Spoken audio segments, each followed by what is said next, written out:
Olá, seja muito bem-vindo ao LeiraCast, podcast do Leandro e da Maíra. Eu sou a Maíra e hoje nós temos mais um episódio começando. Participe ativamente desse episódio, deixando seu comentário aqui embaixo e também participando do chat, né? Ao vivo, que a gente vai estar fazendo com vocês. No final do episódio também, aponte seu celular para o QR Code aqui também na tela e navegue um pouco mais sobre o nosso site e conheça nossos empreendimentos e nossos outros projetos. Hoje, nosso convidado de honra aqui, ele é matemático, ele é um brasileiro que morou muito tempo no Canadá, cerca de 21 anos. Bom, vamos lá, com vocês, Daniel Araújo. Um grande prazer. Bem-vindo, Daniel. Obrigado, prazer realmente estar aqui.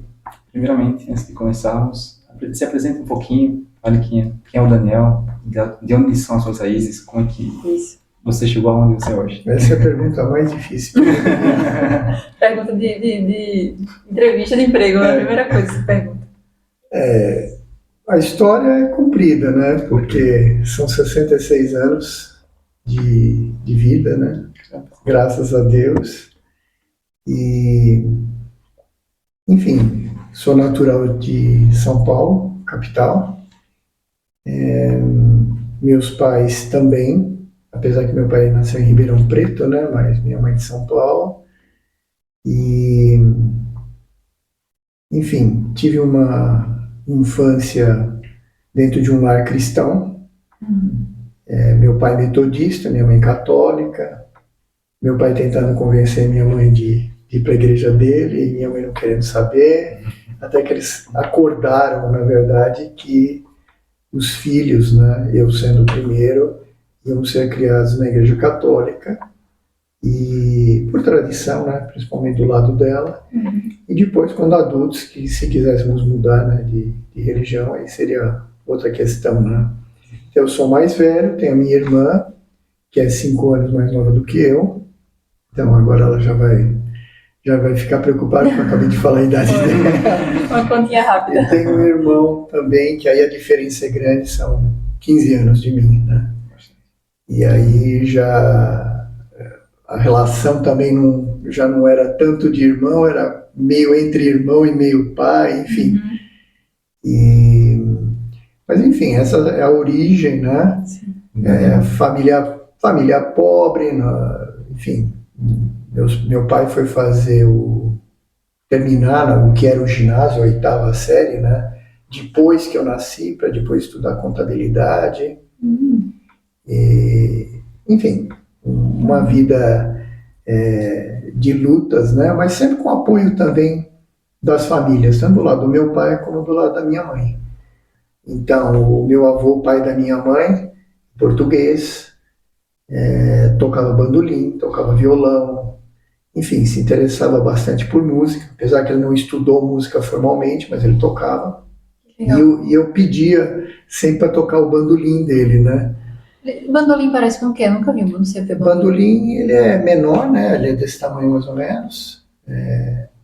Você conhece o cavaquinho, é 4 cordas, sim. O bandolim são 8. Ah, tá. Ele teve uma influência muito grande na sua vida, Sim, então. Sim. E aí foi eu diria que a primeira grande perda foi quando ele faleceu, né? Mas, enfim, ficou aquela imagem. Bom, eu estava dizendo, quando eu sabia que ele estava no hospital, quando a minha avó, então, veio dar a notícia do falecimento, ela veio carregando o bandolim. E ela falou, olha, agora é seu. E o bandolim está até hoje comigo em termos, porque na verdade a minha mãe quis ser a tutora do bandolim, que é uma recordação também.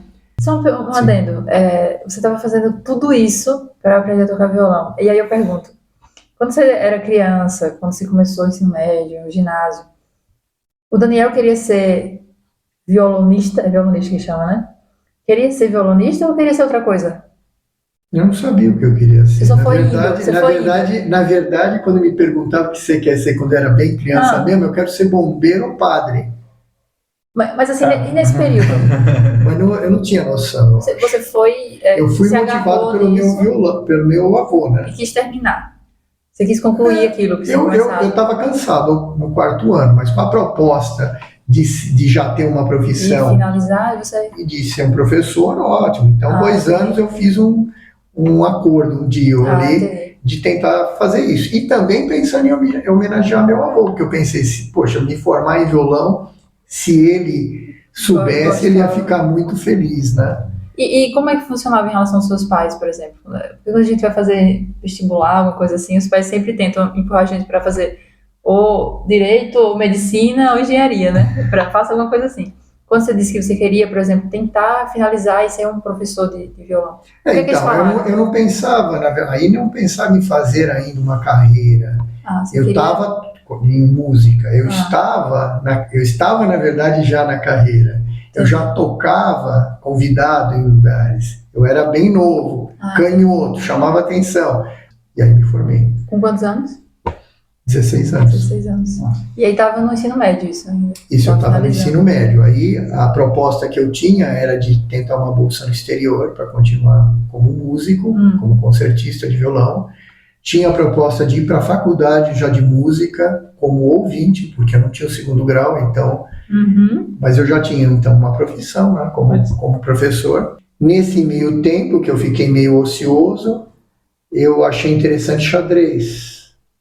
E comecei a treinar, brincar com xadrez. Depois entrei para a academia de xadrez, fui campeão de xadrez. Sério? Caramba. Como assim? Tem Peraí. tendência a mergulhar bastante assim em coisas difíceis, né?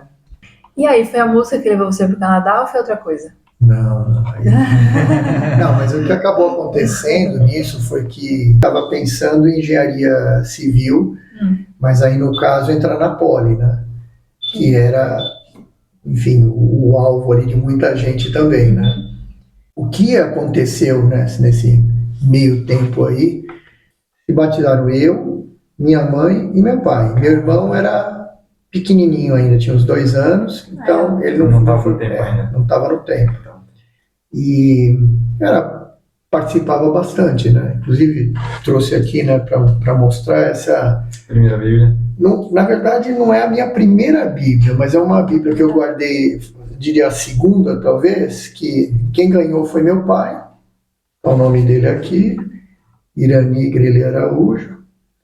E ele me deu essa Bíblia, porque ele tinha a Bíblia dele, uma Bíblia, inclusive tinha zíper, eu tirei porque estava soltando, né? Mas com anotações, eu me preparando para dar estudo bíblico, né? Com as referências, tem bastante, e anotando ela toda, enfim. Mas, e foi assim, eu frequentava bastante a igreja, apesar de aí tinha as outras atividades, né? Foi a época depois do vestibular, então consegui entrar na escola politécnica. Já engenharia. Exato. E, bom, enfim, tinha bons exemplos, né? Agora, chegou num ponto na faculdade, no 2º ano, na verdade, da faculdade, eu precisava ganhar algum dinheiro e tudo mais, então eu resolvi ir num cursinho para ver se tinha um emprego para mim. Fui, legal. Trabalhar, não, dar aula seria muita presunção minha, porque quem dava aula no Anglo nessa época era o Cid Guerra e outros autores de livros, isso daí não era muito... Mas trabalho, né? O Anglo, então, já era uma baita referência, né? Porque hoje em dia também é. Até hoje, ainda é uma referência. Muito. Né? Sim. Sorocaba acho que é o melhor colégio no Anglo. E no fim, eu tive essa oportunidade de começar a trabalhar lá, e começando com plantão de dúvidas, aulas de revisão, tudo isso. E uma coisa que eu nunca imaginava, até porque eu não era bom de matemática na escola, eu tirava a nota que eu precisava. E como a minha escola era vocacional e era muito trabalho, também essa questão de prova era talvez secundária. Sim. Então não me preocupava muito, fazia aquilo que era necessário, né? E como eu disse anteriormente, tinha a questão do violão, tinha outras coisas aí, que também ocupavam. Depois o xadrez. Sim. Aí eu sei que eu fui me apaixonando, né, por essa questão de lecionar. Entendi. E até hoje, né, quando eu menciono qualquer coisa, né, de ser um professor de matemática, né, o pessoal, você deve adorar matemática. Eu falo, não, eu adoro dar aula de matemática. Gosto de dar aula de matemática, e não é questão da matemática, eu não tenho prazer de ficar fazendo conta nem nada disso. Entendi. Mas o que acabou acontecendo foi que, naturalmente, eu fui me aproximando mais dessa questão de ensino e me afastando da engenharia, da Poli, principalmente, porque eu não estava gostando daquele ambiente, da competição, tudo isso.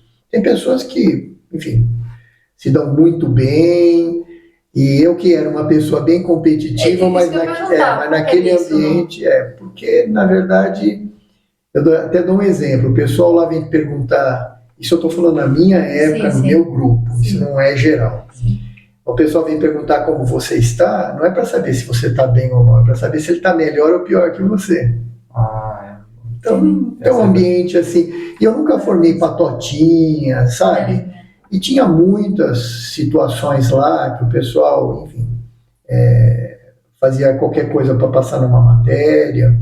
E no caso, mudou assim, estava faltando um pouco para terminar a engenharia? Eu completei 3 anos, eu fiquei mais tempo lá, porque estava atrasando outras disciplinas, né? Mas eu completei 3 anos, faltavam 2, né? Então, foi difícil ter tomado essa decisão, porque, enfim, para entrar lá foi uma luta. Agora, em toda essa situação, em nenhum momento meu pai ou minha mãe falaram, não, você tem que fazer isso ou fazer aquilo, ou como você perguntou antes, não, você vai fazer isso ou vai fazer aquilo. Entendi. Não. Deram liberdade, né? Havia um respeito. E quando eu reclamava do meu pai que tinha alguma coisa que eu não estava gostando, né, ele era o primeiro a dizer, muda, vai fazer outra coisa. É engraçado, né, que tendo essa liberdade, eu mesmo me restringia. Então, era eu que estava realmente hesitante nisso, né? No caso, sua formação é matemática, bacharelado ou licenciatura? Eu fiz licenciatura. Licenciatura. Para dar aula mesmo. E aí, quando foi? Que ano que você terminou a matemática? 84. Cheguei a dar aula particular de matemática e no Canadá depois. Legal. Eu dei aula particular lá. Legal. E consegui ajudar alguns garotos lá. Mas, enfim, e nesse período que acabou acontecendo que não foi muito bom, foi que eu fui me afastando da igreja, né? E isso daí foi uma coisa gradual, devagarzinho. Quando eu me casei em 1986, né? Eu já estava, diria, afastado, né? E no caso, quanto tempo demorou mais ou menos para querer sair do Brasil? E por que quis sair do Brasil? Sim.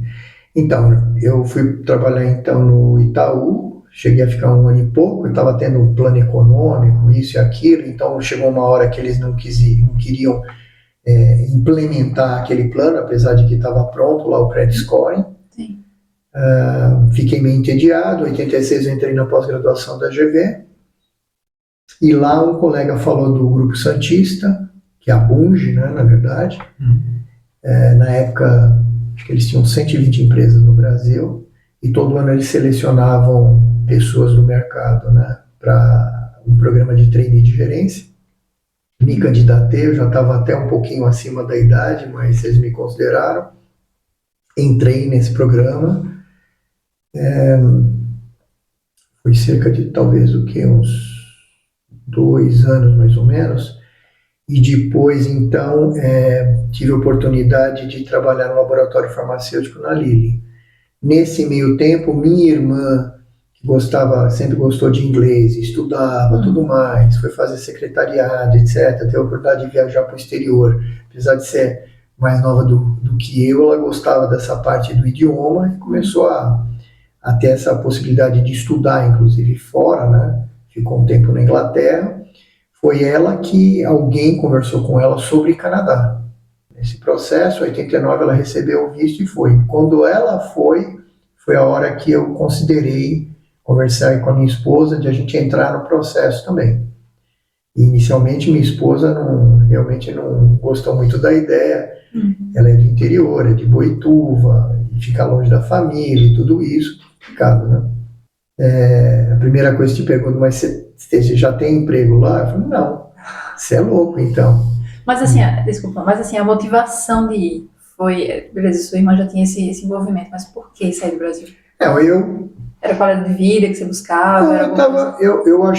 Eu achei que seria legal ter uma experiência internacional, porque eu tinha trabalhado em empresas grandes já, né? Ah, entendi. E trabalhando na Lilly, um laboratório americano, eu imaginava essa possibilidade de ter essa experiência internacional. Entendi.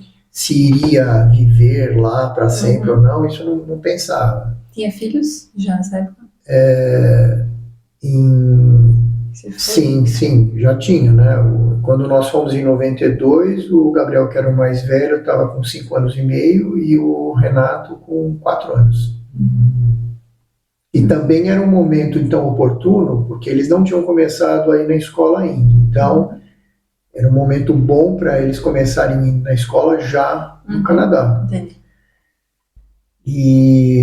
Mas foi com essa motivação assim de ter uma experiência internacional. Meu pai já tinha oferecido para mim de ir para os Estados Unidos, ficar um tempo lá. Eu falei, mas vou fazer o quê? Eu vou lavar prato? Não vou. Para lavar prato, eu vou me formar primeiro aqui antes de fazer qualquer coisa assim. Sim.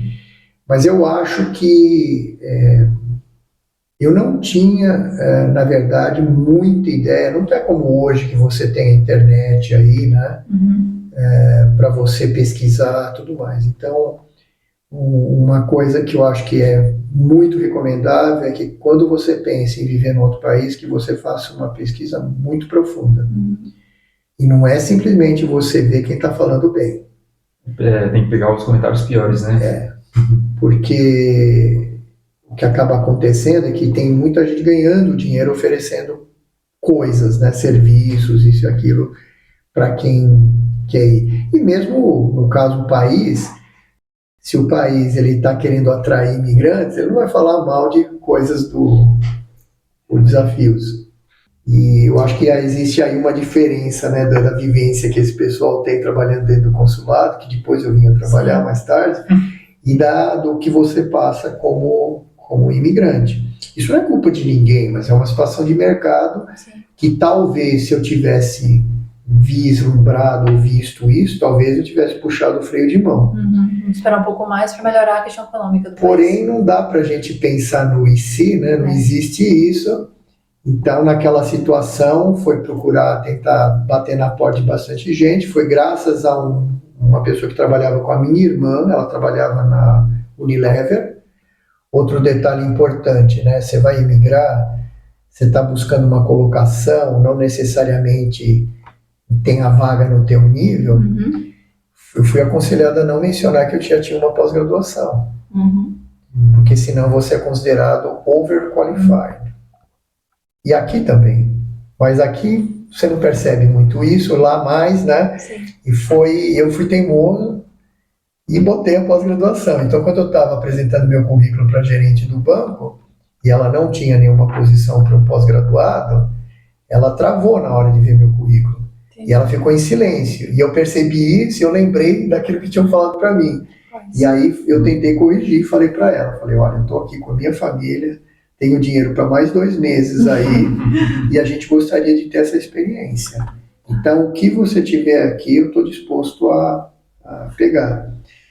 E pode ser limpando carpete, falei assim para ela. E ela falou assim, o senhor, né, eles são formais, né, eu era jovem, o senhor Daniel Araújo está falando sério? Eu falei, sim. Ela falou, vou pensar a respeito.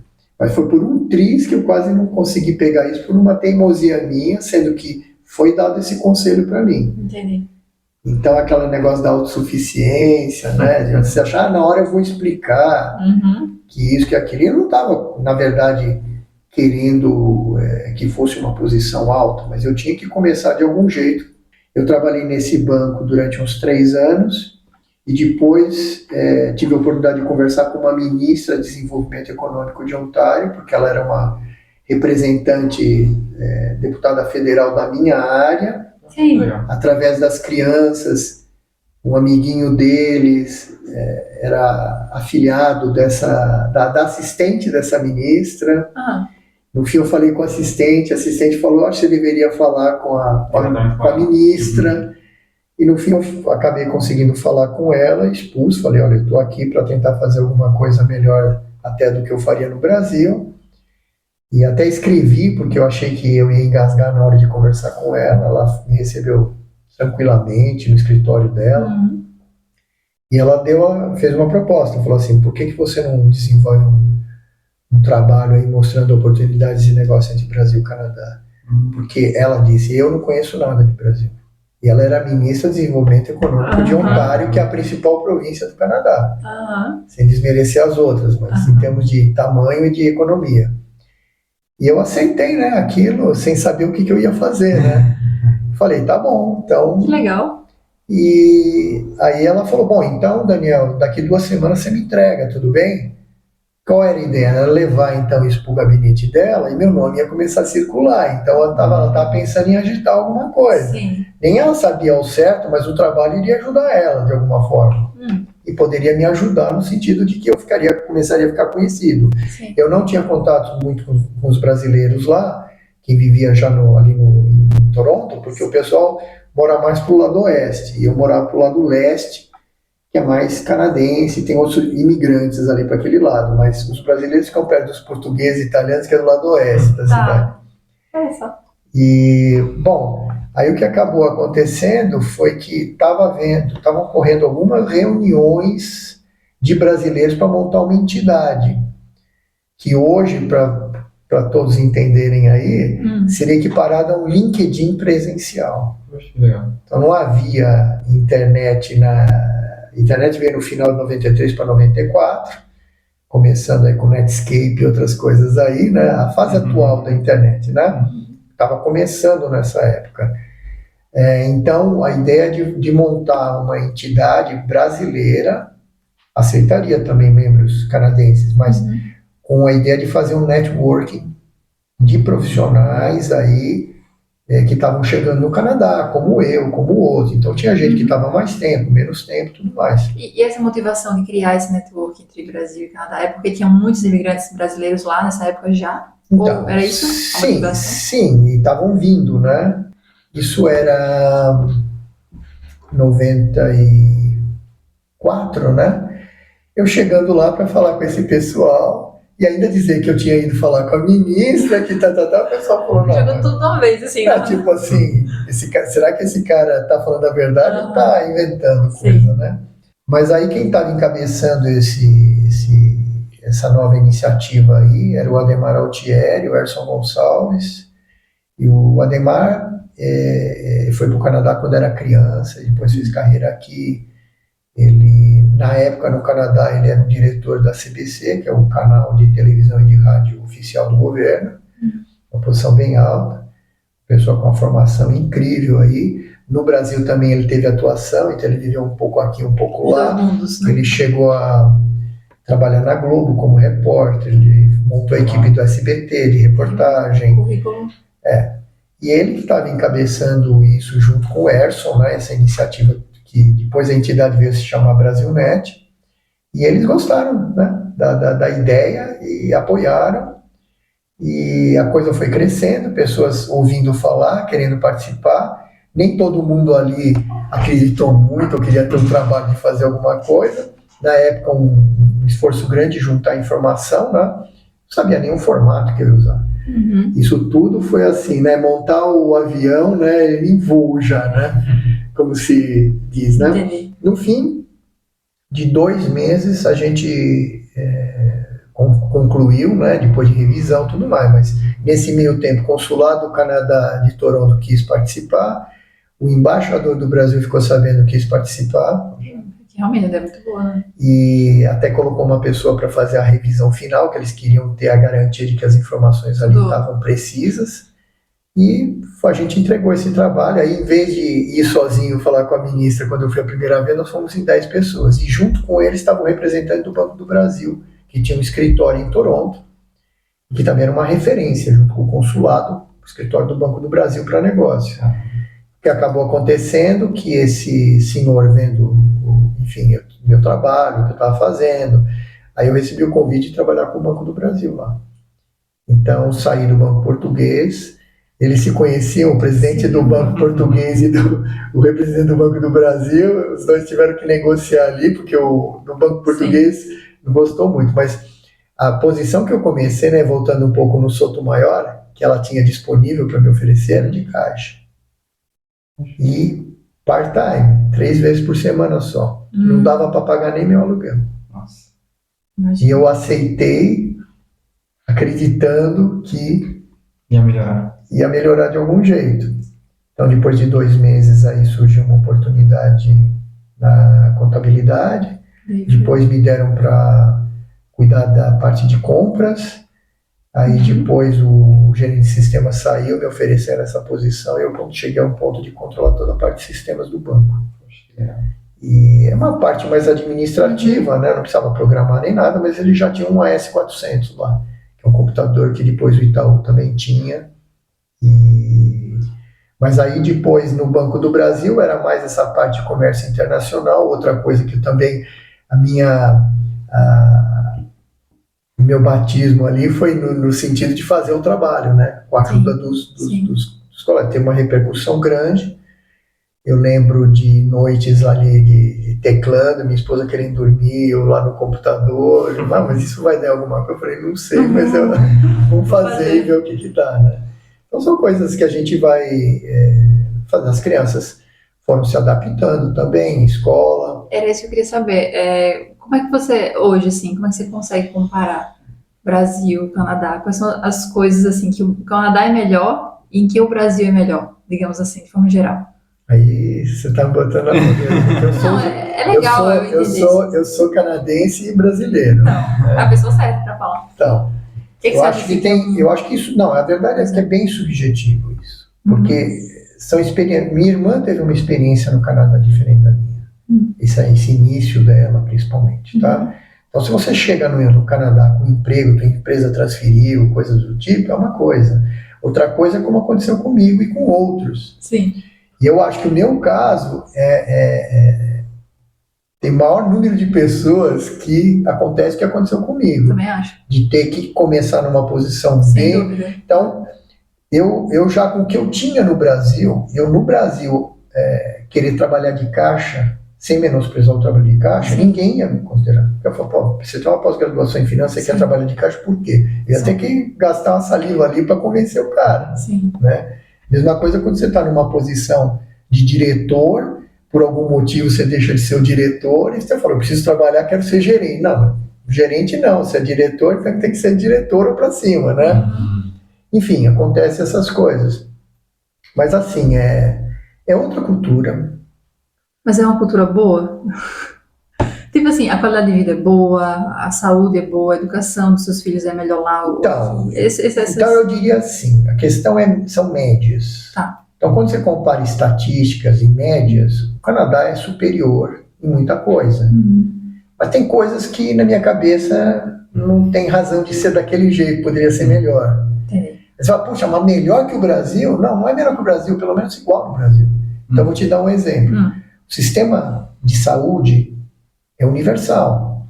Então, imagina o SUS. É SUS. E você não tem particular, é SUS. Não tem essa Não tem possibilidade. nem como pagar, né? Não, é SUS. Ou seja, você vai ficar na fila. Se tiver o cirurgião, o médico lá, ótimo. Se não tiver, você vai ficar esperando. Então, aconteceu situações comigo, né? Eu tive um problema no joelho e não era muito complicado, simplesmente o menisco lá que deu uma deslocada num movimento esquisito que eu fiz, uma dor bem grande. Não foi nem na perna esquerda que eu sou canhoto, jogava a bola, forçava a perna esquerda, na perna direita, fazendo uma mudança lá, uma coisa bem boba. E tive esse problema.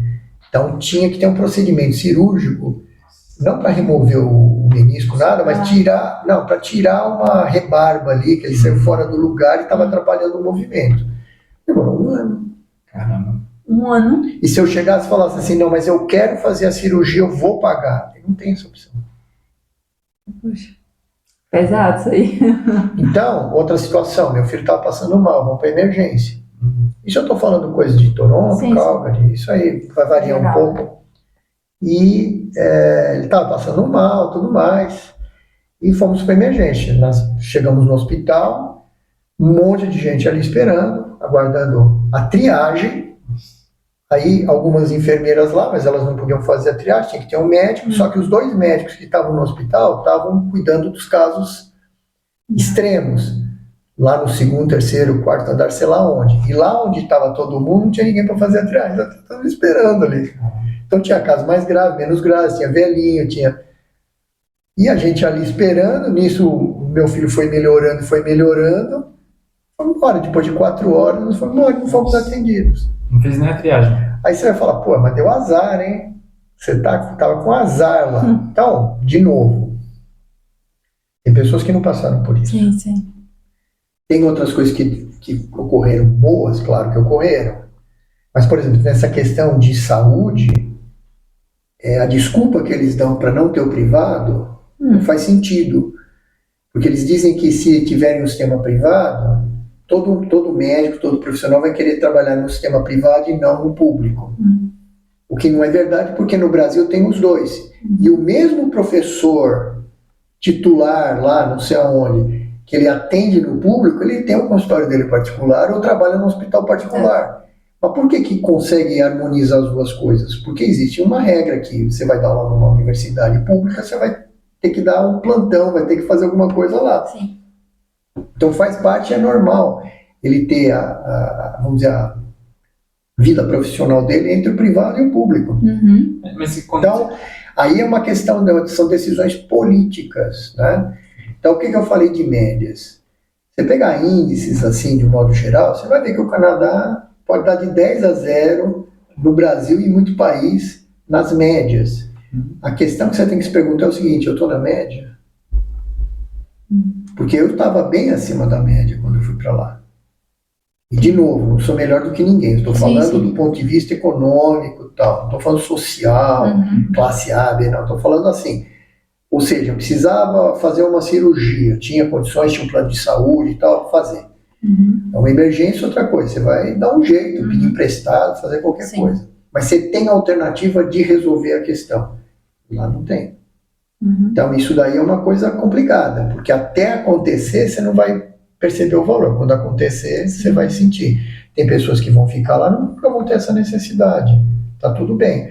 Outra coisa no sistema de saúde, eu falo um pouco porque eu trabalhei com 2 laboratórios, né? Lidei com muito médico. É a questão de que lá eles têm a noção do family doctor, médico de família. Sim, sim. E tudo tem que ser filtrado por ele. Então você não vai no especialista direto. Ele tem que autorizar. E ele encaminha esse family doctor. Você não pode simplesmente, eu sei que eu estou com a pressão alta, eu vou no cardiologista. Não existe isso. Ou mesmo uma cirurgia que nem a do menisco aí, de passar pelo family doctor. Então é mais um filtro que o sistema cria, né? Entendi.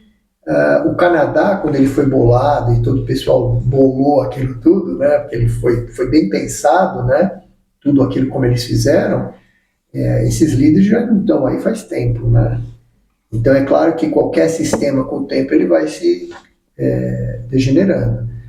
Então, claro, depende da tua situação no país que você está. Por isso que é importante pesquisar muito bem para você medir também o que você tem, como você tem. Outra coisa, a questão da língua. Uma grande diferença da minha irmã para mim é que eu aprendi inglês, trabalhei com inglês, dei conta do recado. Só que a minha irmã, o inglês dela é muito melhor que o meu. E isso pode não parecer muito. Eu cheguei lá a ter uma posição de diretor e ter que reportar para vice-presidente, para presidente CEO de empresa. Então é um cargo alto já. Você não pode ter um inglês falho aí. E eu não falo sotaque. Sotaque eles até toleram, não é problema. Estou falando de você falar corretamente. E pior aquela situação como acontecia comigo, que eu tive que dar uma limpada no meu inglês, que é você fazer uma bela de uma apresentação e uma palavra no meio você falar com a pronúncia errada. E isso causa uma subconsciente. Estranheza, né? A pessoa falou, opa, mas o rapaz estava indo tão bem, né? E aí? De repente deu uma tropeçada, né? Entendi. Então minha irmã, nesse sentido, ela é uma grande vantagem. Então a questão do idioma não é pouca coisa. Não, mas eu me viro. Então, tanto é que você vê brasileiros que acabam conseguindo uma boa colocação e depois progressão, tem a questão do inglês, ou então na área de sistemas, em que você não tenha tanto essa parte de de conversação, mas vai chegar uma hora que vai precisar. Então é uma coisa que eu digo assim, meu pai era um que trabalhou na Lilly também, antes de mim, né? 18 anos, pagaram todos os cursos de inglês para ele entendia, mas não falava inglês, não gostava. Eu estou no meio, que eu vejo a praticidade, a necessidade de tudo isso, então eu faço porque precisa, mas se perguntar se quer falar inglês ou português, eu falei português. E minha irmã que adora inglês, e aprendeu alemão também. Então é uma questão também de aptidão e gosto. Lá no Canadá falam inglês meio americanizado ou meio Londrino, por exemplo. londrino, né? O sotaque parece mais com o quê? A pronúncia. Então, aí que tá, né? Toronto é perto dos Estados Unidos, então eu diria que tem uma influência grande americana. Mas mesmo dentro dos Estados Unidos, eu viajei bastante, né? Porque outra coisa que outro projeto de família foi meus filhos estudarem e se formaram numa universidade americana, com bolsa. Legal. E não é qualquer universidade, na Cornell University. E isso daí foi porque eles aprenderam a jogar beisebol no Canadá. Legal. Depois de muito tempo, depois que a gente já tinha voltado, então, que teve essa primeira fase, 92 a 96, que nós ficamos, depois tivemos que voltar, porque os pais da minha esposa estavam doentes. 10 anos no Brasil, e depois voltei em 2006. E foi nesse período que a gente estava no Brasil, é que eles quiseram retomar essa questão do beisebol. E conseguiram aí um grant para se formar na Cornell University. O custo na época era de $50 mil por ano para estudar lá. E eles conseguiram 34 mil dólares cada um, os dois foram. E porque teve esse projeto familiar do beisebol mais acadêmico. Qual área que eles foram? Qual a faculdade? Então, dentro lá da Cornell, eles têm vários colleges. Um fez o College de Agricultura, mas com finanças e sociologia. E o outro fez Industry and Labor Relations, que engloba recursos humanos. Legal. Legal. Então, lá em Canadá é só ser water, né? Não é water. A gente já sabe mais ou menos. Mas varia muito, né? No Canadá, como tem muito imigrante, eles são mais Dá uma tolerantes. misturada. Mas quando eu falo, quando você está num nível mais alto, ou mesmo como consultor, né? Você pode até ter sotaque, mas cuidado, né? Porque se você falar, enfim, uma palavra lá com um acento diferente lá, né? Então, Nossa, pesado. você vai falar... Tem que treinar, viu? Você vai falar success, é de sucesso. Entendi. E o que acontece é que quando eu aprendi inglês, eu estudei no IAS, na União Cultural, na cultura inglesa, e depois no CEULEP, quando eu já estava executivo. E o problema de um aprendizado é, às vezes, você memorizar com a pronúncia errada. Então você está assim, 99% assim, bem, mas tem uma palavrinha aqui que a pronúncia não está boa. E é claro, eu não acho que a pessoa tem que ter medo de coisas como essa, hoje tem recursos para você, mas eu me vi numa situação que eu tinha que fazer meio que uma limpeza nessa parte de pronúncia aí, né, para não ficar mal na hora de apresentar projetos, inclusive. Como eu disse, eles são bem tolerantes. Então, comparar Canadá e Estados Unidos, você tem um jeito estatístico de fazer isso, mas você tem a experiência de cada um e as vivências. E me diga uma coisa, a parte mais legal do Canadá, que você mais gostou? Você menos gostou, posso dizer que é a saúde. E qual você mais gostou? Quando eu cito a saúde também, é um modo que eles têm lá, entendeu? Eles estão acostumados com aquilo lá. A gente conhece um outro sistema, né? Sim. E que eu entendo. Então, eu acho assim, a gente tinha uma vida... Eu, quando decidimos sair do Brasil também, duas coisas me incomodavam muito. A questão de segurança. Certo? Porque você pode estar no nível que for, mas é uma preocupação permanente. Você não consegue... Se blindar, né? Se blindar. E a outra questão era a parte política também, instável do Brasil. Então eu peguei a época do militarismo, e depois direta já, depois não sei o quê, e você vendo certos problemas se repetindo, não tem solução. Entendi. E isso daí são duas coisas que me incomodavam muito e que eu entendi. Bom, o Canadá é mais estável e realmente essa questão de criminalidade existe, mas num nível muito menor do que aqui. A gente está falando agora de quê? De percepções. Verdade. E a nossa vida, ela é formada de percepções. Então, e isso aí, agora voltando àquela parte espiritual, para quem conhece a palavra de Deus, né? A gente conhece qual é a verdade, a gente acredita que sabe qual é a verdade, porque é a palavra de Deus. O resto, no mundo, é tudo subjetivo, é tudo percepção, né? E sem uma âncora como essa, é muito fácil você ficar Fica perdido. balizado, né? Balizado. Ou ir para um lado, ou ir para o outro. E no caso que acabou acontecendo comigo quando eu me afastei, né, da igreja, não teve nenhum motivo, não teve nada. Simplesmente falar, vou fazer do meu jeito, vou ver como é que é viver sem uma preocupação, né, Sim. de religião. Eu acho que no fundo eu nunca perdi essa ligação, certo? Tanto é que na verdade foram 40 anos que eu fiquei afastado. Olha só. E aconteceu um milagre, né? E aí entra numa parte aí bem recente, né? Desse retorno. Mas bem assim, não teve nenhum motivo também que briguei na igreja, vi alguma coisa, um escândalo e tal. Até porque você tem muitos exemplos na Bíblia de situações como essa, né? Muitos. Mas Muitos escândalos. aí você chega depois à conclusão seguinte: quem saiu perdendo nisso? Eu. Sim. Agora, tem um problema sério, porque você acha que você está tomando uma decisão pessoal porque você tem o direito de tomar uma decisão sobre a sua vida, só que em volta tem outras pessoas, sempre vai ter. Envolvidas. E se Foi a você- sua escolha, né? Ou você vai ter família, ou você vai ter amigos, ou vai ter conhecidos, ou ter um meio de trabalho.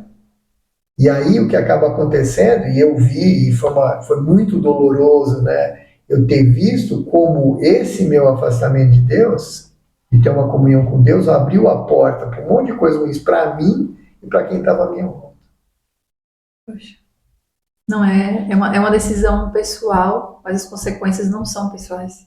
São coletivas, né?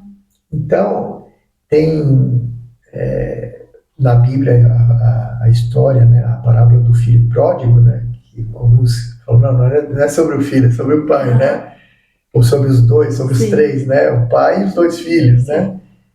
Mas eu lembro que meu pai tinha uma vitrola lá, ele tinha uma coleção de discos, eu não sei bem o que era, e uma delas era sobre essa história do filho pródigo. E eu não tinha o que fazer, tinha a vitrola lá, eu ficava botando esses discos, eu conhecia a história, independente de ler na Bíblia, tá? Contava a história CD. do filho pródigo. Não, CD não, era disco. Disco. Era Eita. aquele. Não era long, acho que era long play, mas podia ser um menorzinho lá. Enfim, Entendi. a vitrola, que é o que o pessoal compra por decoração, né? Tá, sei. Que coloca o... A agulha lá e tal. E eu via isso, mas eu sempre imaginava essa história em função, assim, do filho que abandona o lar. E não relacionando isso como o teu afastamento com Deus. Entendi. E depois, né, quando realmente você começa a ter uma consciência, né, isso realmente é milagre, né, aí começou a vir tudo isso, né. Você começa a entender aquilo que você ouviu lá atrás, né? E foi justamente isso aconteceu, foi nessa segunda fase no Canadá. E, Vamos falar sobre ela. sim, Me fala uma coisa, você falou da sua trajetória no banco, né, todas essas experiências no Canadá também. E aí eu queria entender só como foi que surgiu a sua empresa. Em que momento você decidiu empreender e por quê? Como foi isso? consultoria, eu já trabalhava com consultoria, né, assim, de forma, quando eu não estava trabalhando para uma empresa, estava Você consultoria, e era independente, era só eu, mas o independente aí significando que eu queria ser fiel àquilo que eu realmente acreditava, minha recomendação Era de forma independente. E era na área de gestão, melhorar a gestão da empresa, era na área financeira, qual era a área que você fazia Então, essa consultoria? eu fiz a minha pós-graduação em contabilidade e finanças pela GV. Tá. Só que ali ele me deu a oportunidade de transitar por outras áreas, eu fui parar em marketing. Sim, Eu passei por vendas, passei por RH. saiu vendo todas as áreas. Então, na verdade, a minha consultoria era sempre no sentido de ver o que estava atrapalhando a empresa ou onde poderia melhorar, Tá. de uma forma mais ampla. Certo. E se eu tinha competência para ajudar, ótimo, aí eu me dava um passo na frente, Entendi. me propunha. Se eu não tinha, aí era questão de ver outra pessoa que poderia ajudar nisso. Entendi. Então eu também não tinha essa preocupação de ter que pegar todos os projetos, né? Entendi. Então a minha carreira sempre foi mesclada entre executivo e um consultor. Entendi. Empreender, na verdade, aconteceu nesses 10 anos que a gente estava no Brasil, que depois que eu trabalhei num outro laboratório, na GlaxoSmithKline, inicialmente SmithKline Beach, que depois virou GlaxoSmithKline, foi um ex-colega da Lilly que me convidou para trabalhar com ele. Então, quando eu voltei do Canadá, né, em 96, então, 96. isso, foi de 92 a 96. Aí, quando eu voltei, então, é que eu, conversando com as pessoas, esse meu ex-colega estava como diretor de marketing da SmithKline Beach, que é no Rio de Janeiro. Tive uma rápida passagem pelo consulado do Canadá, graças àquele trabalho que foi feito. Eu conversando quando eu cheguei no Brasil, fui conversar com o Trade Commissioner do consulado, a pessoa encarregada dessa parte de negócios, e só para avisar, eu estou de volta, tal, se souber, ele tinha uma cópia desse trabalho, inclusive estava em cima da mesa dele, e isso foi 2 anos depois que a gente entregou esse trabalho, tinha uma cópia, estava em cima da mesa dele. E ele falou, olha, tem um projeto aqui, não sei se interessaria para você. Eu estava procurando emprego, aceitei. Então eu trabalhei no consulado como consultor para a área de trade. Entendi. Não era um consultor deles para empresas que eles estavam atendendo, não. Aí era consultoria, dando uma consultoria para o consulado. Então, de imigrante, Legal. o meu contrato foi assinado com a Rainha Elizabeth, Que porque legal. a Rainha Elizabeth é rainha do Canadá. Sim. Então, formalmente, o meu contrato é em nome da rainha, né? Que legal. Muito bom. E eu prestei essa consultoria, mas o Trade Commissioner, eu já tinha deixado claro para ele que eu gostaria de voltar para a indústria farmacêutica, devido àquela primeira experiência na Lilly. Entendi. Então, aí, E aí, quando meu colega me soube que eu estava no Brasil, foi a hora que, mesmo eu estando no consulado, ele falou, você não está interessado? Me fez uma proposta. No mesmo dia que eu recebi a proposta formal desse meu amigo, que era diretor de marketing então da SmithKline, no mesmo dia o Trade Commissioner fez a proposta para eu virar um officer, né, do consulado. E eu expliquei para ele que eu preferia voltar então para a indústria. Ele entendeu e ficamos amigos do mesmo jeito, mas aí foi marketing, né? Eu mergulhei em marketing. Então, minha primeira posição na SmithKline foi gerente de operações de marketing, que é o coração do marketing, né? Você cuida de todas as campanhas que estão havendo, você cuida de material promocional, paixão marketing para mim. você cuida de verbas, eventos. A gente, na época, a SmithKline participava de 300 eventos por ano, quase um por dia, em média. Então, operações de marketing, ele me colocou lá porque é o coração mesmo. O que eu vejo nisso tudo é assim, apesar de que eu estava afastado dessa comunhão com Deus o tempo todo veio abençoando. Teve coisas que deram errado, mas por exclusiva culpa minha, mas ao mesmo tempo, sabe, parece que sempre teve uma proteção. Teve uma viagem que eu tive aí que o carro perdeu o controle lá na Serra do Rio de Janeiro e foi por pouco que o carro não caiu lá no precipício, né? Eu estava devagar, mas estava chovendo e o carro saiu assim de frente, né? E a questão é assim, né? Depois, quando você relembra tudo e retoma, você fala assim, o que teria acontecido se eu tivesse morrido nesse período que eu estava afastado. Porque a verdade é que eu conhecia, sabia o que eu deveria fazer, eu por vontade própria e sem motivo nenhum resolvi me afastar. Você sabia o que tinha que fazer e você ainda estava lutando contra aquela voz na sua cabeça Não, dizendo, né? e a verdade é que a gente tem um inimigo, e o inimigo o tempo todo, porque Fica não tem ali, né, como. a briga, a luta, Isso a é batalha. uma mensagem, né, para quem, enfim, fica também com esses desafios, a questão da teológica e acreditar, não acreditar. Então, se você acredita que existe Deus, você tem que acreditar que existe o mal. Não dá para acreditar num, não acreditar no outro. Então, existem muitas filosofias que apregoam só o pensamento positivo, isso e aquilo. Não faço nenhuma crítica a quem tenha fé nisso ou naquilo. Mas, como cristão, a nossa base é a Bíblia. E a partir daí, eu já conhecia isso. E, no momento que eu decidi fazer do meu jeito, é como muitas histórias que tem aqui. Começa a dar um monte de coisa certa, mas dá um monte de coisa errada também. Sim. Porque essa ideia também que existe por aí de que Deus, de alguma forma, vai te sabotar, vai te castigar, vai isso, aquilo, não. É o tempo inteiro tentando ver com que você enxergue. Salvar você, né? Exatamente. Dá pra perceber, assim, pela sua trajetória que você sempre foi uma pessoa meio fora da curva, né? Sempre foi muito inteligente, sempre buscou pouco muita excêntrico, excelência, excêntrico. peculiar, né? E assim, pra quem tá ouvindo sua história, dá pra ver que você é uma pessoa de sucesso, né? Sempre trabalhou em lugares muito legais, viajou, morou fora, Altos cargos. altos né? cargos, isso. E ótimas experiências também, né? Tinha uma família, tinha filhos, então tinha um certo equilíbrio. Sim. Com a vida pessoal, familiar, profissional. E aí, você acabou de comentar a respeito da parte espiritual, e isso me faz trazer um pouco a história para por que você voltou para o Brasil. O que trouxe você para cá e por que essa motivação de voltar? E por que precisamente aqui para E Sorocaba? por que exatamente para essa cidade? Todo mundo que esperou até agora. Esse é o ápice da coisa. Então, Assim. e até minha mãe brincando, né, quando nós voltamos, minha mãe falando para as pessoas assim, não, você acredita que ele voltou do Canadá?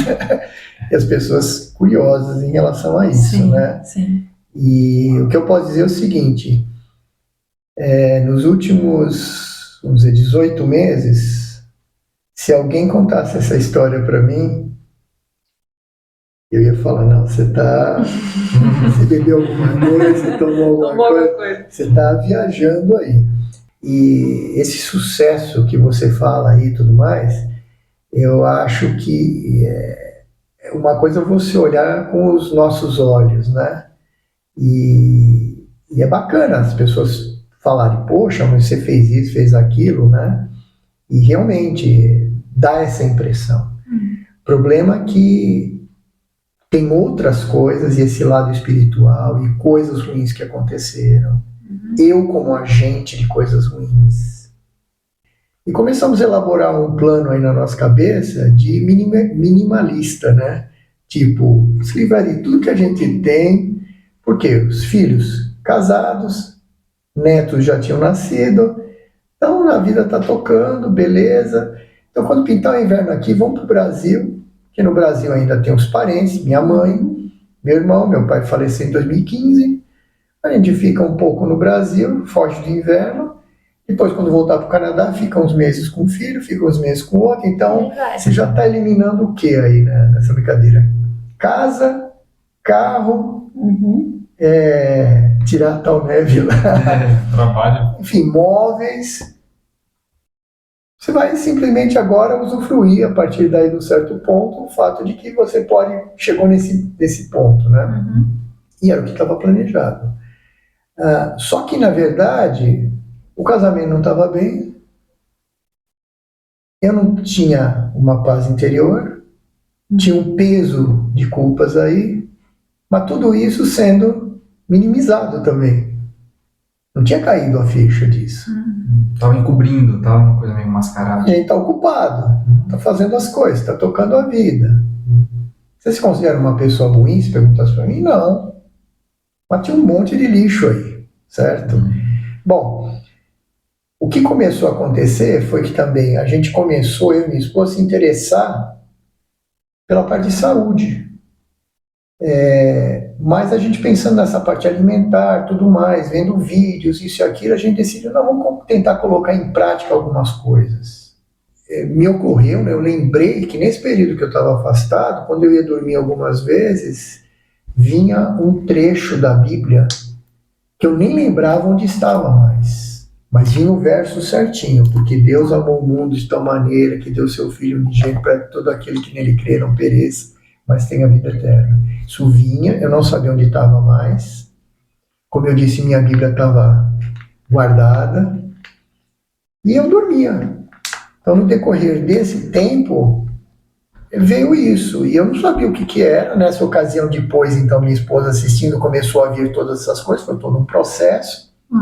Hoje eu vejo que Deus promoveu, né, através do Espírito Santo, esse toque especial, né? E foi através da minha esposa. E quem tinha que ser resgatado, muito mais do que qualquer outro, era eu. E eu vim simplesmente fazendo as coisas lá do meu jeito, né? E quando você tem essa visão de que você está tendo sucesso nisso, naquilo, isso, aquilo, você fica mais cego ainda. Bom, quando eu caí em mim, foi pesado. Foi muito pesado. Quando foi que isso aconteceu?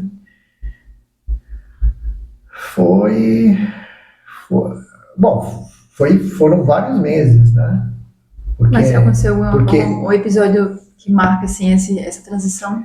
A verdade é que você tá duro, né? Então, para eu admitir, para eu confessar, porque não é uma questão só de arrependimento, né? Uma coisa é você ter remorso, a gente sabe muito bem, né? Na Bíblia também tem histórias de alguém que ficou com remorso, e tem a pessoa que realmente se arrependeu. E que não, se pudesse voltar atrás, nunca teria feito certas coisas. E o que eu percebi que eu estava sentindo era arrependimento, mas ao mesmo tempo você fica resistindo, você fica segurando, e Deus usando a minha esposa, que era a parte ofendida, ou uma das partes ofendidas, para fazer esse trabalho. Então, muito doloroso para ela também. Então, foi essa luta, muito choro. Aí, eu comecei a assistir essa programação também. Sim. Então, a TV Novo Tempo, os vídeos, né? O pastor Luiz Gonçalves, que eu conheci pessoalmente outro dia aí, né? Marcou a vida de todo mundo. Também o pastor Arilton de Oliveira, o Gilson Brito, esses que estão sempre em destaque. E é claro que foi voltando tudo aquilo, né? Que eu tinha vivenciado, não foi por pouco tempo, né? Foi pelo menos uns 8 anos, mas que estava realmente guardado, né? E aí, com relação àquele verso, né, eu fui lembrar que vinha aquele verso que eu não sabia nem onde estava, e me ocorreu o seguinte: peraí, eu devo ter memorizado isso, né? Vou pegar a minha Bíblia, que eu usava quando a minha primeira fase, e vamos abrir lá. Aí eu fiz uma pesquisa para ver onde estava o verso, que eu não lembrava, João 3,16, Evangelho de João 3,16. Aí fui abrir na minha Bíblia aqui, e quando eu abri, vi que não estava assinalado. Aí eu tive certeza de quem estava falando comigo era o Espírito Santo. E aí começa a lembrar de outras situações que foram milagres, que eu vivenciei. E Deus, às vezes, me usando. E quando você está afastado, nem isso você percebe. Sim. Quando depois aconteceu da minha irmã ter vindo para o Brasil, antes de mim, ela viu que a situação da minha mãe e do meu irmão não estava muito boa. Meu pai faleceu em 2015, meu irmão tinha um problema neurológico já desde criança, depois virou compulsão por cerveja, cigarro, tudo isso. Meu pai ele tentava ajudar, levar em psicólogo, um monte de coisa, mas nunca teve uma solução. Percebi que, de certa forma, eu tinha me afastado do problema, porque eles estavam cuidando, então, sabe, não quero lidar com isso daí. Nisso, a minha esposa, vendo a programação da Igreja Adventista, chegou na igreja de Sorocaba, Igreja Central de Sorocaba, e começou a assistir os cultos. No caso, ela não chegou a assistir em inglês no Canadá, foi diretamente aqui de Sorocaba que ela começou. Nós chegamos a frequentar depois, já um pouquinho antes de vir para o Brasil, mas quando começou esse processo, mas ela começou a assistir, e o que aconteceu? Como ela já sabia, eu estava vindo para cuidar da aposentadoria, mas quando ela assistiu a programação da igreja de Sorocaba, Central de Sorocaba, e ouviu falar do Instituto A Grande Esperança, mais um fato que eu sabia que estava tendo um problema maior, né, em relação à minha mãe Sim. e meu irmão, ela tendo que lidar com o meu irmão, ela com 86 anos. Aí foi quando a minha esposa falou, olha, eu acho que você deveria entrar em contato com esse Instituto A Grande Esperança. Fazendo agora o link com outro podcast, né? O senhor Luiz Carlos Amaral, Sim. né? E eu pensei assim, falei, será, tal, e meio ainda não acreditando muito, né? Sim. Aí eu falei, tá bom, vai. Deixa eu ver se eu... Aí fui pesquisar, achei lá o WhatsApp lá. Não sei nem se vocês colocaram lá. Mas eu pensei assim, vou entrar em contato. Aí mandei mensagem, não sabia com quem eu estava falando. Aí demorou umas 2 semanas para o Amaral responder. E eu pensando assim, mas isso não vai dar em nada e tal, né? Aí ele respondeu, pedindo desculpas. E o que tinha acontecido é que coisas que eu havia assistido, uma das coisas que eu assisti foi o batismo de um paciente, né, de uma pessoa que passou pelo Instituto. Vários passarem até chegar a ser batizados. Isso me chamou a atenção, que eu falei, pô, eles devem estar fazendo um bom trabalho. Que além de recuperar a pessoa o vício e tudo mais, ainda a pessoa está aceitando ser batizado. Pô, então, isso me causou uma boa impressão. E um desses batismos que nós assistimos foi do senhor Eliseu. E até a ponto de eu chorar de ver isso, né? Essa situação. E foi então conversando a partir de... Isso foi em meados de março, tá? Eu estava programado de chegar dia 14 de abril do ano passado. Então, meados de março, quando eu consegui falar trocar informação com o Amaral, tudo pelo WhatsApp. E chegamos a conversar um pouco, e ele queria saber a história do meu irmão, e acabamos contando a minha história, tudo mais. Ele falou, não, acho que dá para ajudar o seu irmão, quis até ter a foto, etc. Então ficou programado que eu ia chegar no dia 14 de abril, e no dia 18, que era uma segunda-feira, eu ia estar no Instituto. Legal. Então eu estava em São Paulo, minha mãe morava em São Paulo com meu irmão, então eu aterrisei lá, né? Então no dia 18 eu aluguei um carro e vim para Sorocaba. Até o GPS me jogou no meio de um canavial lá. Sempre. É o problema. Aí eu Já arrumei esse problema, já mudei o endereço lá. Aí, enfim, eu fui visitar. Então conheci o Amaral pessoalmente, me recebeu muito bem, só que eu perdi a psicóloga, que ela atendeu na parte da manhã, eu cheguei à tarde. Aí então, combinei, eu venho na outra segunda-feira. E a surpresa foi quando eu cheguei lá, estava a psicóloga, estava o Amaral, mas quem chegou foi o pastor Osmar, da Igreja Central, e o pastor Kleber, que não fazia muito tempo que também ele tinha começado, né? A gente assistiu a Mauri, né? Sim, pela televisão. E a minha esposa, como assistia, frequentava, ela já sabia o nome de todo mundo e tudo mais. E o pastor queria saber a situação do meu irmão, tudo mais, conversamos. Meu irmão tem 51 anos. Explicamos tudo mais, mas ele, no final da conversa, bom, então, eu acho que a questão aí é de convidá-lo, né? Porque não vai ser uma internação compulsória, tem que conhecer tudo mais. Perfeito. Pensei que a conversa tinha terminado aí, quando ele se virou para mim e falou, e você, Daniel? Ele não perde a oportunidade, não, tá certíssimo. Eu olhei para ele e ele completou, falou assim, eu vim hoje aqui preparado para te rebatizar. E eu vi que ele estava falando sério, né?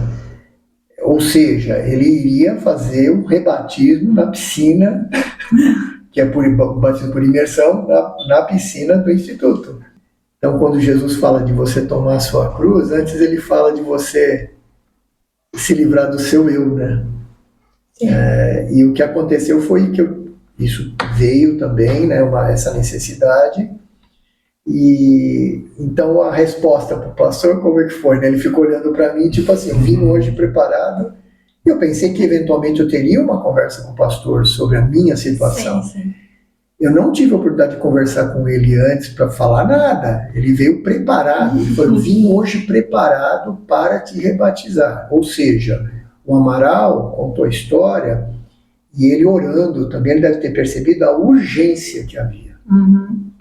Havia um perigo que eu passei por 40 anos.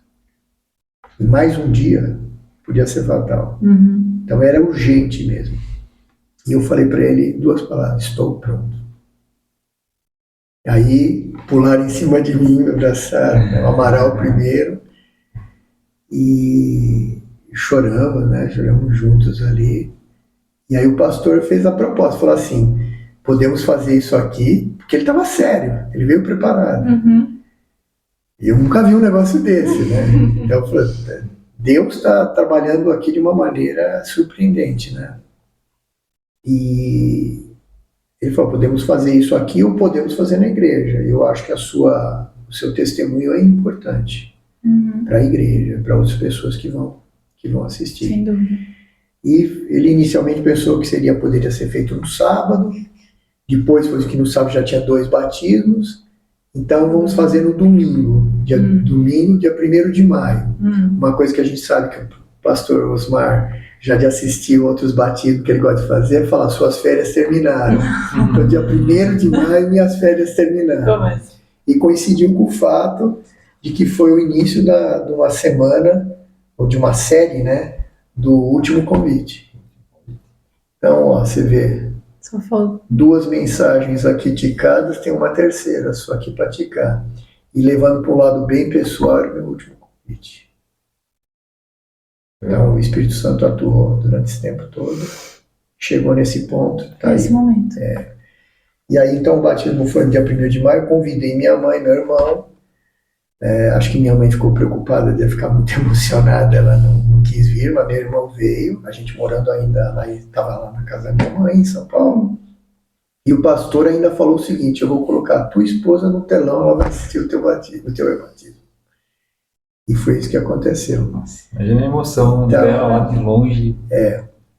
E, de novo, né, o surpreendente nisso é como Deus usou a minha esposa, a parte talvez mais ofendida por coisas que eu fiz no passado. Eu me arrependo amargamente. Não precisavam ter acontecido. Não tem menor razão, nada. É egoísmo mesmo. É você achar que você pode tomar as decisões ou fazer e o que importa é que você está no controle. Não dá nada, né? A gente sabe que não é nada disso.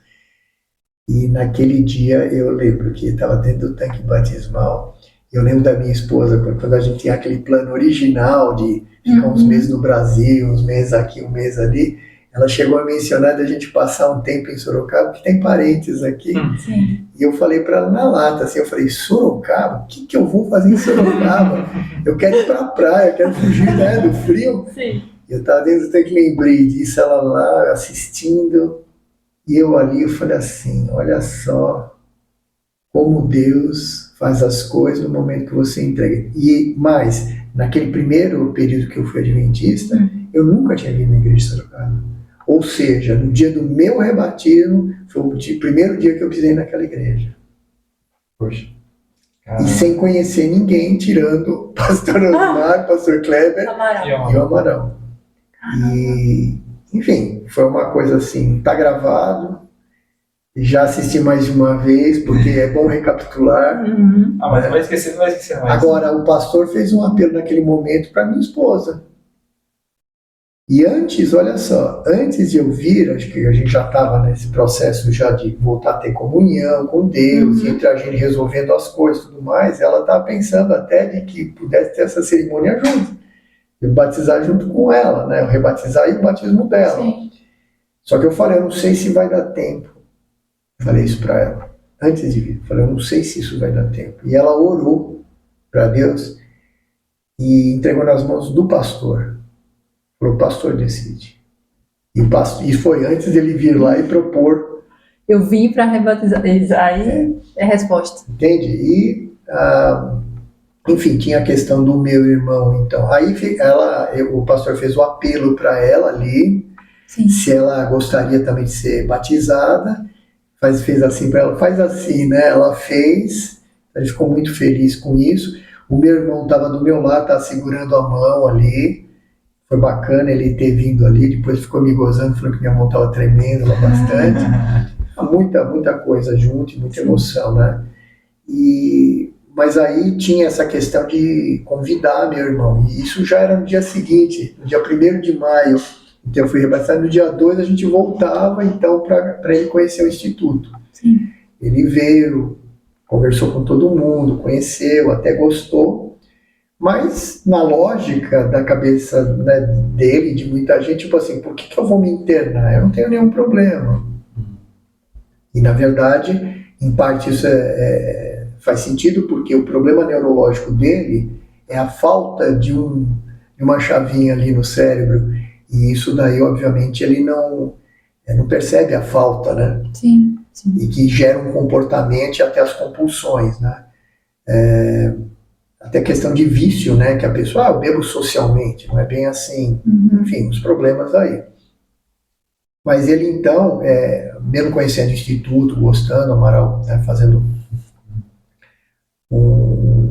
uma festa ali para ele, mas ele tocar minha vida, continuar tocando minha vida. Sim.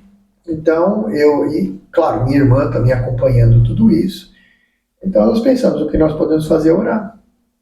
Nisso eu estava lá em São Paulo ainda, com eles, e lá no Canadá, na verdade, quando eu comecei também a botar o joelho no chão, o meu pedido era por 2 milagres, que eu pudesse dar um encaminhamento, ser usado para dar um encaminhamento para o meu irmão e para minha mãe, satisfatório, né? Para ver, sabe, aliviar toda essa situação aí. Eu sabia que por mim eu não ia conseguir, e isso nunca teve solução, na verdade, mesmo com meu pai ajudando, querendo, e não tinha. E, na verdade, o que estava ali era todo um plano de Deus, né? Que está tendo seguimento ainda. Mas o caso do meu irmão, o que aconteceu, que ele veio no dia 2 de maio conhecer o Instituto, mas foi só em meados de junho do ano passado, que aí ele levou um susto, né? Eu lembrando lá do povo de Israel reclamando lá tudo mais, quando a nuvem subiu um pouco e entraram as serpentes, né? Falei assim, tô achando que pode ser que Deus permita aí um susto aí para ele tomar uma decisão, né? Para ele ver a real situação. E foi isso que aconteceu. Passou um tempo, eu e minha irmã continuamos aí orando, e aí ele estava com muito pigarro, uma situação ali respiratória que não estava legal, e foi no posto de saúde. E no posto de saúde, o médico encaminhou ele imediatamente para a emergência, falando que ele estava com o princípio de... É algo que vai desencadear um enfisema. Então, aí já é quando você tem a perda realmente de função de alvéolos, tudo isso. E isso realmente assustou ele, e foi a hora que ele falou, tá bom, então eu aceito ajuda. Ele já tinha conversado com ele, eu e minha irmã, sobre o fato de que a gente iria bancar ele no Instituto. Sim. Claro que o Instituto lá tem o apoio da igreja também, é subsidiado, né? Tem bastante gente ajudando. Quem não assistiu o podcast aí com o Amaral e os outros, então é bom, né? Porque para nós foi realmente uma situação assim inusitada. Então, quando na verdade eu voltei, né, a ter comunhão com Deus, e aí eu comecei a entender que bastava eu orar, né? Porque eu pensava um monte de coisa, menos isso, né? E o que a gente sabe hoje, que é a questão da oração, do estudo da palavra e o testemunho. Outra coisa que eu não entendia muito bem, porque eu estava preparado para dar estudo bíblico. E testemunho é uma coisa, talvez um pouco até mais simples do que isso, que é fazer o que a gente está fazendo aqui, de conversar e contar uma história real, né? Algo que realmente transformou. Então, aquele plano que a gente não imaginava, quando eu coloquei nas mãos de Deus e pedi para ele, inclusive, deixar o meu eu de lado, foi aquilo que foi necessário. Eu acho que o Amaral comentou alguma coisa sobre isso também, né? Uhum. Na história dele. Sim. Um monte de pontos semelhantes, né? Histórias diferentes, mas... E aí o que aconteceu foi que esse meu irmão então entrou no instituto, agora no dia 17 agora, né? Vai completar um ano que ele está lá. E nós estamos ainda trabalhando, né? Como vai ser essa sequência, os próximos passos. Minha mãe ficou sozinha em São Paulo, apesar de que a minha irmã veio para ajudar. No momento que a minha esposa chegou também, ela aceitou, né? Então ela já estava recebendo estudos pela Legal. internet. Ela chegou no dia 19 de agosto do ano passado, no dia 27 foi batizada. Poxa, Caramba. que história. Meu irmão, depois internado no ano passado ainda, recebendo estudos, ele aceitou também, foi batizado. Então a luta tá constante sempre, né? Eu acho que a diferença é que você está sentindo, né? Você começa a sentir que você está nessa comunhão com Deus, quando Ele permite alguma coisa, é para um final melhor sempre. Ótimo. E agora com a igreja dando suporte, aí cai realmente a ficha, você perceber assim, peraí, quem saiu perdendo de se afastar Uhum. das pessoas, né, da comunidade, da igreja? Sim. Infelizmente, foi uma escolha muito errada. Sim. Então, até algumas pessoas falam para mim, não, mas tudo a seu tempo, Deus sabe. Eu acho que Deus sempre tem um plano para a gente. Mas quanto mais cedo você se colocar nas mãos dele, melhor. Voltar para o caminho, né? Voltar para o caminho. E deixa eu só comentar uma coisa. Você falou do poder que a transmissão online, né, a TV, teve na sua conversão e na sua aproximação com Deus. Dia 17 agora, né, nesse próximo sábado, vai ter a inauguração do Espaço Novo Tempo, Sim. aqui em Sorocaba. Campolim. Exatamente. Isso me lembrou muito. E aí eu queria saber de você, assim, que tem uma ligação muito forte com essa questão. Qual o poder que você enxerga de transformação, de conversão de pessoas pela internet ou pela programação mesmo da igreja? Qual o poder que você acha que tem uma pessoa ligar a TV ou ligar uma transmissão em YouTube, por exemplo, e ver um culto, né, online, ela vê alguma programação que pode trazer, de repente, esse esclarecimento, esse retorno? Como é que você vê o poder da... Eu até fiquei muito comovido na semana passada, que eu vi um coral jovem cantando lá, e eu até saí umas lágrimas nos meus olhos aí, porque eu cheguei a falar com alguns jovens, inclusive lá, que cantam e tudo mais. Sim. Eu falei, você não imagina, você não tem ideia de quem pode estar assistindo isso, o testemunho que você está dando. E no meu caso, quando ficou acertado, né, a questão do dia que eu ia ser rebatizado, era o domingo, era noite. Eu acordei 5h30 da manhã. Eu não entendi por quê. Não é meu horário habitual. Por que eu acordei 5h30? Naquele dia ia ter, então, a cerimônia à noite. Eu voltei assim, encostei minha cabeça no travesseiro novamente. E pensei assim, peraí, já sei o que eu tenho que fazer. Não ouvi nenhuma voz, mas, de novo, né? Eu já sei o que eu tenho que fazer. Eu peguei o meu celular, o WhatsApp, peguei cada uma daquelas pessoas que tinha no meu WhatsApp e mandei o convite para assistir o meu rebatismo. Pessoas que nunca ouviram falar que eu era adventista, que eu fui adventista, nem nada disso. E outras pessoas que até talvez souberam, mas não que eu estava voltando também, né? E eu convidei, algumas das pessoas não só assistiram pela internet, né, ao vivo, como mandaram foto da televisão assistindo e mandaram para mim. Que coisa maravilhosa. Ex-colegas de trabalho. Legal. E aí eu acho que eu entendi o que era testemunho, ou seja, você tá dizendo o que Deus faz por você, né? Então, eu acho assim, o alcance não dá para imaginar. Não dá. Então Deus utiliza esses meios e as pessoas para fazer com que as pessoas saibam, né, que há uma esperança. E nos encaminhando então para o final do nosso podcast, eu queria saber assim, quais são os seus planos agora, se você pensa realmente a criar raízes aqui no Brasil, se existe o plano de voltar ou visitar os filhos, mas criar raízes aqui no Brasil, se é o seu plano agora para aposentadoria e etc. Ou até virar missionário, né? Quem sabe, né? Fica viajando aí. Viajar o mundo, ajudar outras pessoas, levar a palavra a outras pessoas. Eu queria saber, assim, em relação a essa parte, onde é que você vê a sua missão de vida hoje, se é aqui ou se você vê lá, e que você deixasse uma mensagem final para os nossos ouvintes também. Então, algo que eu tive que aprender também e tenho que me controlar é com relação aos próximos passos aí. Então, desde o Canadá e quando a gente começou a vislumbrar, né, os passos, etc., eu percebi que Deus não deu um to-do list, Ele não deu uma lista. E, agora isso, agora aquilo outro. Então, não é bem assim que funciona. Eu não sei como outras pessoas, mas, na verdade, essa instrução vem por passo.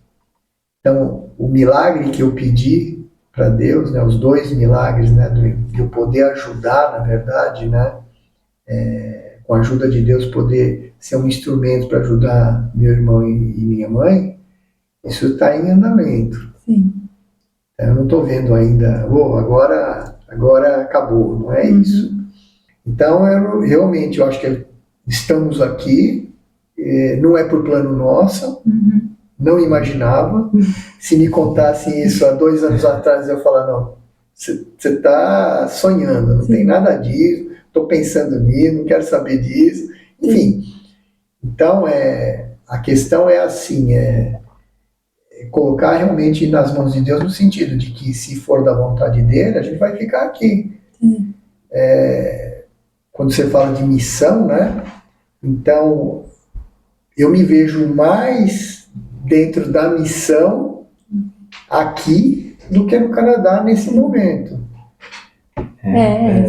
E qual seria a mensagem que você deixaria aí para quem está assistindo a gente? Uma frase, um verso, alguma coisa que você queira deixar aí para registro. Algo que eu tenho desafiado as pessoas, né? No bom sentido. Certo. E quando eu conto essa experiência, eu falo assim, eu lembro que começou com o fato de eu decidir botar o joelho no chão e conversar com Deus. E eu percebi que isso daí, não estamos falando de religião, né, de a religião A, B ou C, nada disso. Nós estamos falando de uma conversa com Deus, uma comunhão com Deus. E eu acho que isso tem um poder transformador muito grande. Então, ao contar essa experiência que aconteceu comigo, depois uma série, né, de acontecimentos positivos começaram a acontecer, eu atribuo basicamente de eu ter me rendido a Deus e ter pedido para Ele me ajudar e voltar a ter essa comunhão com Ele, que é essa conversa que você tem que ter diariamente, né? É tão simples, só que as pessoas acham que é uma coisa que é trabalhosa para chegar, né? Então, vocês estão de parabéns em relação a esse trabalho, né? É uma coisa muito bacana e, como eu disse anteriormente, não se imagina, não dá para imaginar o alcance. Então, pode ser quando for ao ar, pode ser dali um mês, pode ser dali anos, não sei. A verdade é que hoje Deus está utilizando esses meios e, claro, que vocês estão sendo utilizados também como instrumentos de levar essas mensagens, né? Bom, gente, com essa mensagem, né, muito bonita, muito profunda que a gente teve hoje com o Daniel aqui, a gente se despede de vocês. Eu quero agradecer a todo mundo que chegou até aqui assistindo o podcast.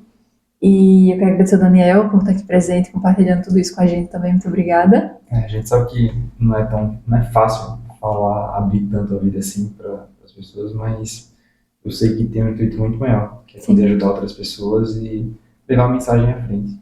Então, agradecemos a sua presença. Deus abençoe você. Continue aí espalhando essa mensagem para outras pessoas, que com certeza alguém vai ser tocado e pode vir a conhecer Jesus e isso, a mensagem, né? A mensagem, conhecer tudo que está por vir ainda. Sim. Né? Então é isso, gente. Nós nos vemos então na próxima semana, né? Às 8 horas. E Leandro vai pedir pro pessoal se inscrever como sempre. Já chegou até aqui, se inscreve, deixa o like e comenta aí o que você achou. Uma história incrível. Se você tiver alguma dúvida também sobre Bíblia, ou então tem alguma pergunta que você queira fazer pra gente, comenta aqui embaixo, né? Se a gente puder ajudar vocês, com certeza iremos fazer. Isso, vamos colocar também na descrição o contato do Instituto Grande Esperança, que também foi comentado aqui hoje também. E também o contato do YouTube da igreja, né? Que você pode assistir online os cultos também, toda semana, todo final de semana. E se o convidado também assim desejar, podemos deixar o contato dele aqui, Isso. caso como ele dá estudo bíblico, pode ajudar outras pessoas também. Isso. Obrigado mais uma vez Muito aí pela obrigada. oportunidade e que Deus seja louvado, né? Amém. Que continue abençoando vocês também nesse trabalho. Amém. Muito obrigado. Obrigado. Tchau, tchau, gente. Tchau, tchau.